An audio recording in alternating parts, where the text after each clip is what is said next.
Welcome back to Journey to Indomitus. I'll be your host, Dana Howell, and today we're going to be painting some... Hold on.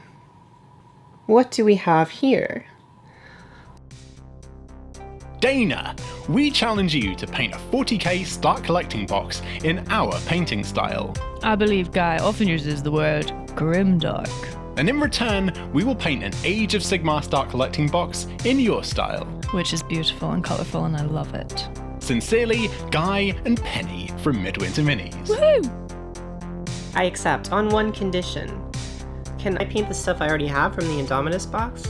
Yeah, sure, whatever. Okay, let's do it.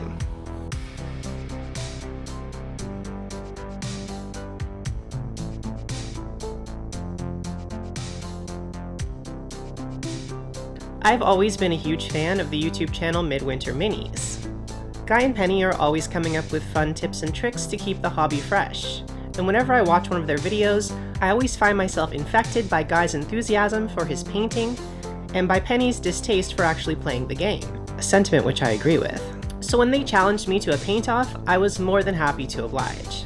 Now our channel is very 40k focused, while Dana is obviously more about Age of Sigmar, although she has just gotten into 40k recently, probably because of our bad influence. So the obvious crossover opportunity was to get Dana to paint a bunch of 40k miniatures in our Grimdark style. And in return, I said that I want to see Guy and or Penny paint something from Age of Sigmar in my style. With the challenge rules established, we each went our separate ways, Guy and Dana did, to get to work. When I first got my hands on the Indomitus box, I wasn't even really sure if I was going to paint the Space Marines. However, when Guy challenged me to paint something grimdark, I saw this as a cool opportunity to paint something way out of my comfort zone in a style that I don't usually use. Typically when I'm coming up with a color scheme for an army, I like to anchor it somewhere in the existing lore and then do my own completely different take on it, ignoring most of the lore. So taking a look at this huge infographic of all the different Space Marine clubhouses, I decided to pick the one that sounded the funniest to me and then try and do an ultra serious grimdark take on it. So what I ended up with was this one. That's right, there's a Space Marine chapter called the Space Sharks. And while in more recent lore they've updated them and started calling them the Carcharodons, I much prefer the more radical sounding name of the Space Sharks. So with our chapter selected, we can start thinking about how we're going to approach these models. I took a little bit of time to read up on the lore, and the few things that I wanted to keep from the existing lore is that they're a nomadic chapter, so they are out there in space, sort of prowling around, and their mission is to roam from place to place, hunting down the big monsters of the universe. To go with this theme, we're going to imagine that they are kind of like monster hunters, and they like to decorate their armor with all the different bones and skins and hides of the different monsters that they hunt down. Luckily, I have a lot of leftover bits from my Ossiarch Bone Reapers and all of the squigs that I painted, and I think they would go really well with this theme.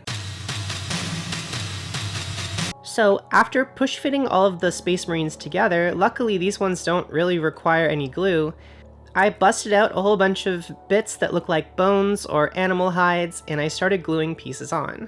The special characters will get the most customization, the more elite troops will get a moderate amount of customization, and for the infantry figures, we're just going to be adding a bone bayonet to their guns to give them a little bit of a sharky look. If I had the time, I would love to go through every little bit that I customized on each of these figures and tell you the reasons why I did it, but this video is already going to be long enough, so if you have any questions about why I did certain customizations or where I got the part from, feel free to leave it down in the comments. With all of our customizations out of the way, let's move on to the painting. Taking a look at the canon color scheme for the Space Sharks, the modern scheme is a lot of grays and golds and blacks with a little bit of red accents, and the retro scheme is a little bit more interesting with some white and yellow and this cool red stripe down the middle of their helmet. So we're going to be taking most of our inspiration from the retro color scheme, but also a little bit of inspiration from real life sharks. As we have a lot of models to paint and not a lot of time to paint them in, I thought it would be wise to do as many of the steps as we can in a large batch. We're going to be using a lot of metallics in this army, so let's start out by base coating everything in a gloss black to help those metallics really pop. I'm using an airbrush here, but if you don't have an airbrush, feel free to use a spray can or a matte black or whatever you have. Before starting any of this, I thought it would be fun to mimic the colors of real sharks in this army. I picked 4 colors from some real life sharks that I thought looked nice, and each unit is going to be a different color to match that type of shark. The core troops of this army are going to have a color scheme based on the most common type of shark and the shark that also hunts in schools, which is the blue shark. For our first base color, we're going to use a 50-50 mix of dull aluminum and turquoise, along with a little bit of airbrush thinner. This is going to give us a slightly desaturated blue color with a light metallic sheen, which should hopefully mimic the back of a blue shark. We're going to spray this down onto our model like a zenithal highlight, leaving lots of black showing underneath and having all of the blue saturating the tops of the models. If you don't have an airbrush, I would advise you to use a wide, soft dry brush to color just the tops of these models with this desaturated blue color. Once we're done painting all of our infantry in this color, and we're also going to paint all of the motorcycle riders in this color, we're going to simulate the light underbelly of a shark on the bellies of our marines. In order to lay the groundwork for these light bellies, we're going to want to first spray a light brown color on these areas. While we're doing this, we can also take this opportunity to spray any of the parts of the model that are eventually going to be leather, such as the pouches, gun holster, as well as any of the parts that are eventually going to be bone colored, such as many of the bones on these models, or the chainsword, because parts of that are going to be bone as well. Finally, we're going to use our off-white color. Here I'm using a white ink with a little bit of yellow mixed in, just because it flows really well, but any off-white color will work fine, to spray all of the light bellies of our space marines to make them look like little sharks. It sounds really cute when I say it that way, but they're actually pretty fierce looking. While we're doing this, we're going to want to take care to leave a little bit of the brown still visible underneath the off-white to give the impression that there's some shadows underneath these white highlights. While we're doing this, we can also spray all of the areas that we base coated that are going to be bone colored, such as, again, all of the bones and the chainswords. Again, the marines on the bikes are going to be the exact same color scheme as the infantry marines, but the bikes themselves are going to be the brown color that we just used. And once we've spray painted all of them brown, leaving a little bit of black underneath, we're going to want to use our ivory color to just slightly highlight some of the tips of the brown parts on the bikes. Once again, for every step here where I'm telling you to airbrush, you could also just use a lot of soft coats of a dry brush and it will look pretty much the same. That pretty much covers it for the base coats on our infantry troops and our motorcycle troops. For all of our other units, we're going to use the exact same method we just used with our base color, the brown, and then the white highlight, but we're going to use a different base color instead of the blue. For all of the blade guard and leader figures, they all kind of share a visual language, so I thought I would paint them the same. They all use a slightly purplish gray color. Afterwards, once I gave them their brown and white highlights, I just used my airbrush to sprinkle on a little bit of dark blue ink highlights to give it that mottled shark skin look. For our heavy gun boys, I thought that the way that I customized them made them look a little bit like crustaceans, so I thought we would paint them like the famous red shark from the ocean.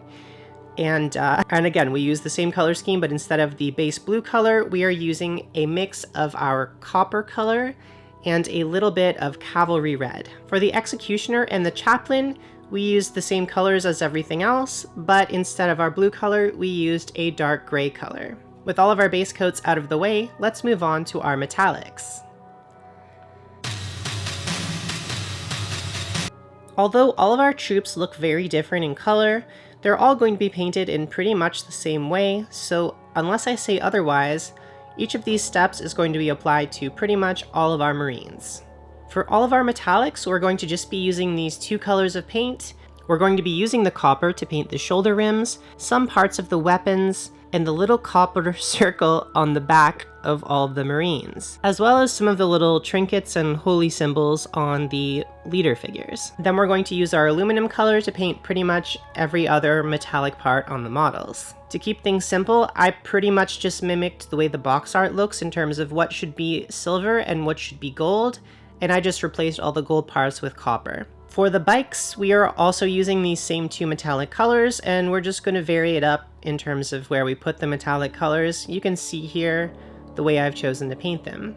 And for all of the other figures, we're going to use these same metallic colors in the same places on pretty much all of the models, with the exception of our red boys. They are not going to have copper on their shoulders, so we can leave all of the copper parts off of our red boys because it doesn't contrast as well on those as it does on the other figures.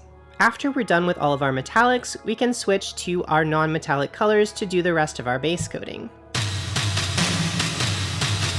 We're going to be using 4 main colors here for most of our base coating and for most of our steps in general, so I'm going to put each one on my wet palette and just apply a single drop of glaze medium into each. We're going to be using our black gray paint to paint all of the areas of the undersuit, I don't know if that's what you call it, the like tubing between the rest of the armor, as well as the gun casing, the casing on the chain swords, and the soles on the little Space Marine booties. We can also use our black gray color to paint all of the wheels on the bikes. Then we're going to use our brown colored paint to paint any of the remaining leather pouches that we weren't able to get with our airbrush. Then we're going to notice that we forgot to put silver on this little part of the gun holster, and we're going to put some silver on there. At this point, we can also use our brown paint to paint the shoulder rims, back circle, booties, and bone parts on our red boys.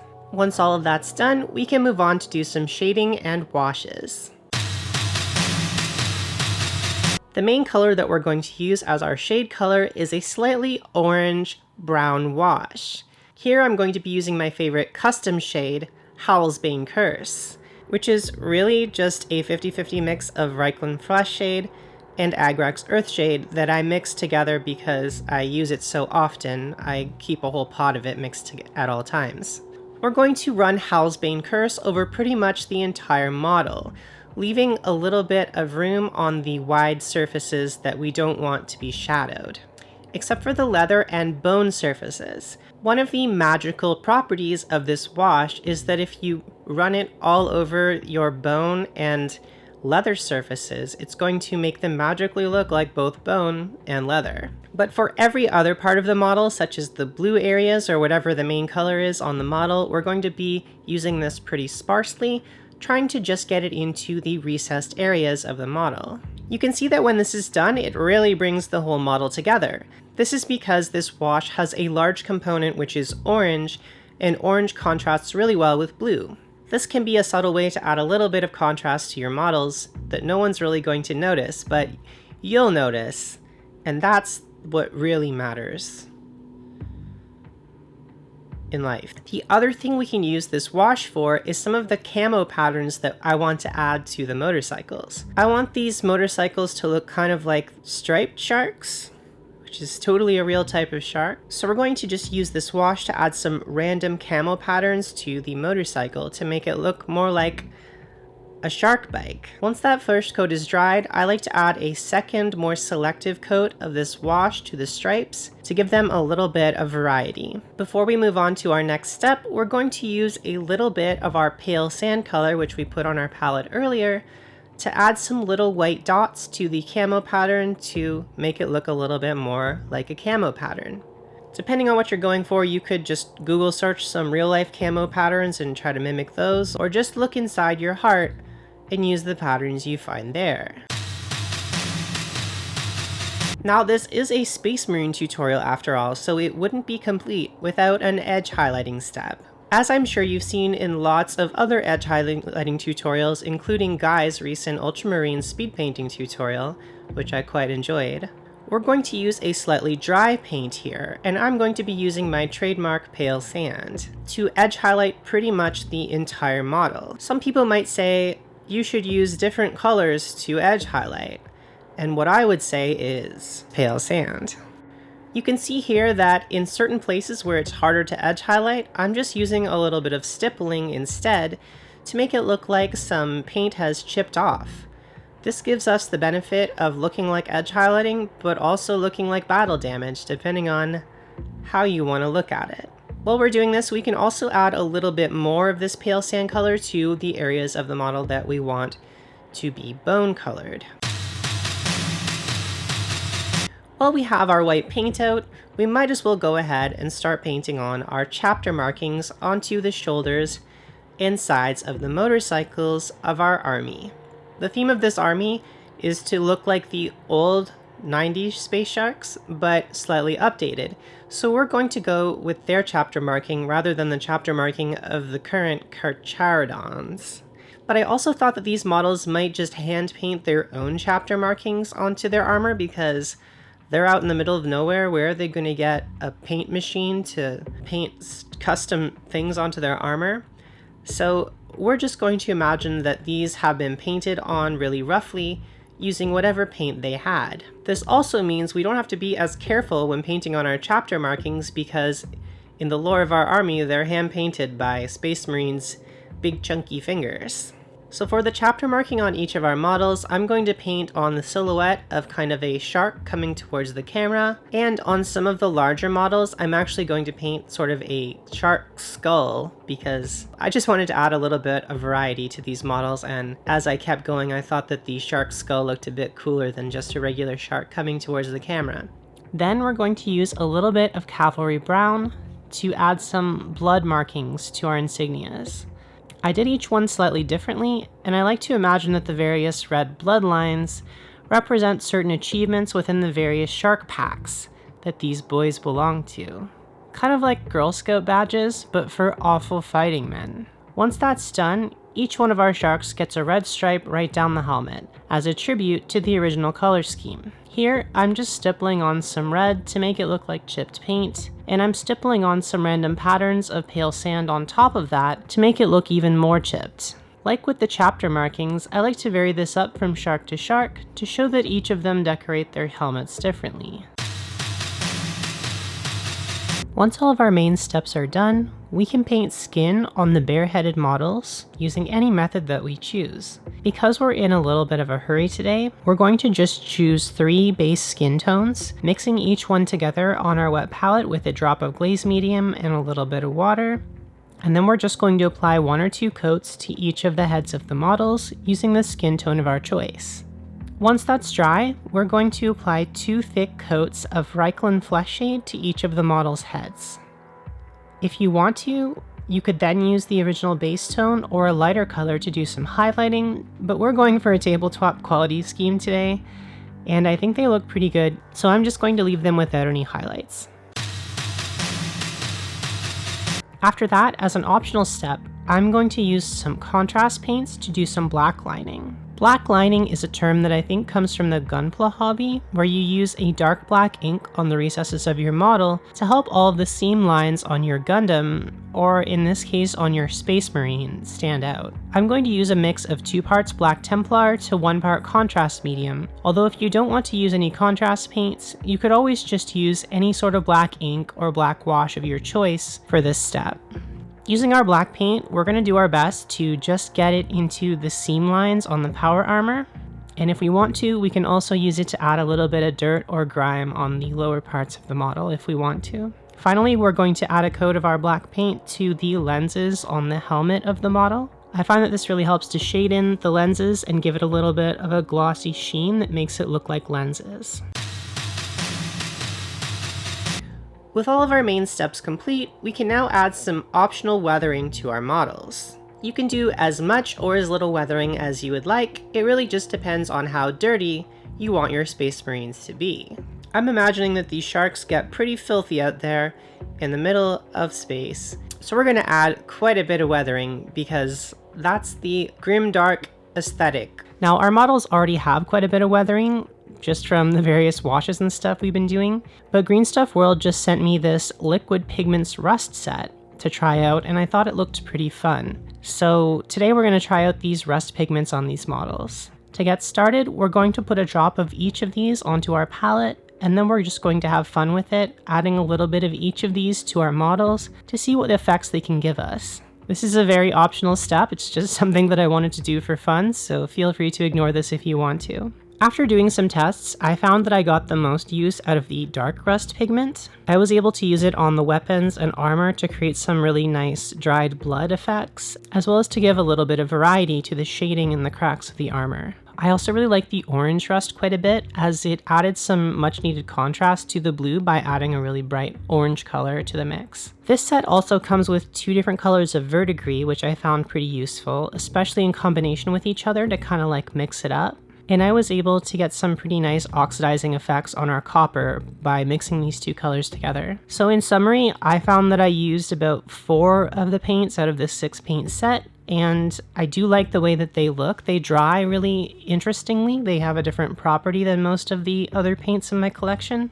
So it was fun to try out this paint set, but honestly, I feel like you could probably get a pretty similar effect from just using a similar colored paint in your collection, and I'm going to list some alternatives down in the description as well. As a final step, we're going to base our models. I'm not going to go into super huge detail here about how I base these models because I just made a huge video detailing all the steps you'll need to know if you want to make bases like these. To summarize quickly, I rolled out these bases using the Green Stuff World double diamond rollers. I'm just using green stuff here instead of brown stuff because I had a bunch I needed to use up, but I would typically be using brown stuff for this step. Once it's dry, I used my hobby knife to cut out some random areas on the bases to create some parts where I want to put some water effects. Then I primed the models and painted the lower areas to look like water, just using a simple gradient. And once this was done, I painted the upper areas in copper. And once the copper was dry, I gave them a generous wash of Halsbane Curse, which is once again our mixture of Aggrax Earthshade and Reikland Fleshshade. Once all of the paint was fully dry, I applied a coat of Vallejo still water texture to the water areas and let it dry for 24 hours. I then clipped all the tabs off my models and glued them to their bases. Once again, I have a whole video on this that will show you how to make these exact bases. I'm going to put the link above and you can watch that video if you want to make bases like these.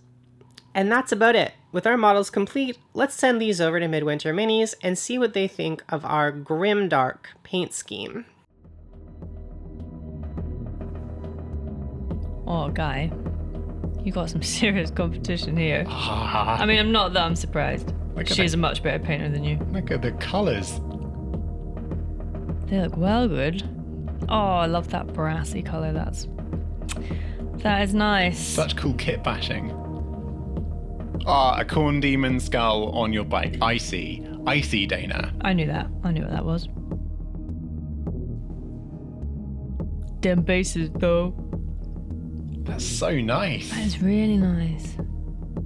Guy, I think you need to get a bit better. Look at that base is proper shiny. Sorry, is that really not the point? Classic Midwinter turntable shot. It's even shot like mine. That's really nice. They look so cool. Where do you get all these bits from? That looks proper like blood on there. Slicey. I know a lot of Warhammer models, and I don't quite know where most of these bits are from. That's because they're painted really well. Don't rub it in. So good, Dana. I mean, I'm dead impressed. I mean, no, I'm not surprised because she's amazing. 10 out of 10. 12. That's really nice of you to say.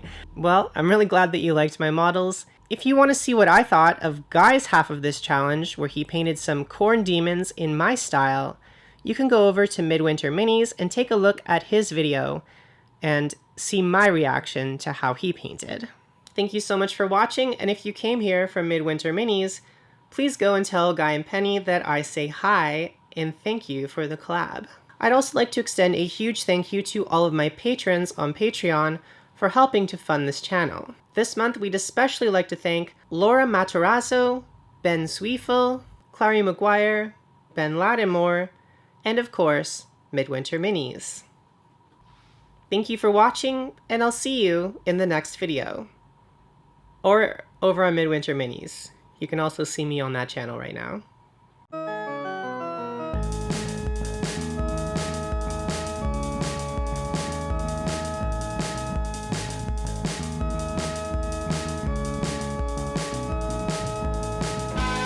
Welcome back to Midwinter Minis.